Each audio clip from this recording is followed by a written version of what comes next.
আজি কেবিনেটত আমি এটা যথেষ্ট ডাঙৰ সিদ্ধান্ত গ্ৰহণ কৰোঁ। আপোনালোকে জানে যে ইমান দিনে NPS OPS ৰাজ্য চৰকাৰৰ কৰ্মচাৰীসকলৰ বাবে এটা আলোচনাৰ বিষয়বস্তু আছিল। ভাৰত চৰকাৰে এটা সিদ্ধান্ত গ্ৰহণ কৰিছিল যে 25 বছৰ কাম কৰি থকা যিসকল চৰকাৰী কৰ্মচাৰী তেওঁলোকে যেতিয়া ৰিটায়াৰমেন্ট হয় তেওঁলোকক আমি পুৰণি পেনশন আঁচনিৰ দৰেই আমি পেনশন প্ৰদান কৰিম। আৰু যিসকলে 10 বছৰ কাম কৰি তেওঁলোকে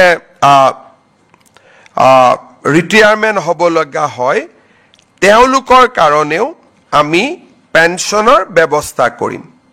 আৰু পেনশনৰ লগতে তেওঁলোকে ডিএ আদিও লাভ কৰিব। আৰু এই নতুন স্কিমটোৰ নাম দিছিলে ইউনিফাইড পেনশন স্কিম। তাৰ মানে OPS আৰু NPS দুইটাৰে সামঞ্জস্য ৰাখি ভাৰত চৰকাৰে চৰকাৰী কৰ্মচাৰীসকলক নিশ্চিতভাৱে পেনশন প্ৰদান কৰিবলৈ ইউনিফাইড পেনশন স্কিম আৰম্ভ কৰিছিল। দেশৰ 4খন ৰাজ্যই ইউনিফাইড পেনশন স্কিম এতিয়ালৈকে গ্ৰহণ কৰিছে। আজি আমাৰ ৰাজ্য চৰকাৰেও এই ইউনিফাইড পেনশন স্কিম অসমৰ চৰকাৰী কৰ্মচাৰীসকলৰ বাবে এডপ্ট কৰে। ইয়াৰ ফলত ৰাজ্যত বহুত দিনৰ পৰা চলি থকা NPS আৰু OPSৰ বিতৰ্ক সামৰণি পৰিব।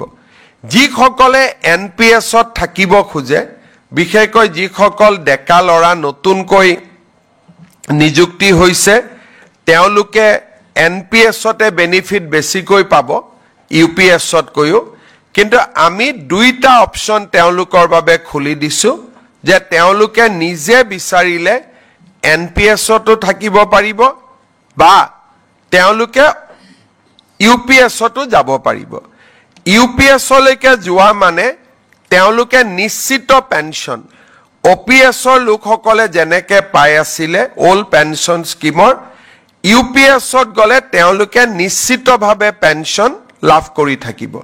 আজি এই আঁচনিখন ৰাজ্য চৰকাৰৰ কেবিনেটে গ্ৰহণ কৰে আৰু এবছৰৰ ভিতৰত কৰ্মচাৰীসকলে সিদ্ধান্ত ল'ব পাৰিব যে আমি NPSত থাকিম নে আমি UPSলৈকে যাম। ইয়াৰ ফলত ৰাজ্যত চলি থকা বা দেশত চলি থকা এটা বহুদিনীয়া বিতৰ্কৰ সামৰণি পৰিব বুলি আমি আশা কৰিছো। আজি কেবিনেটত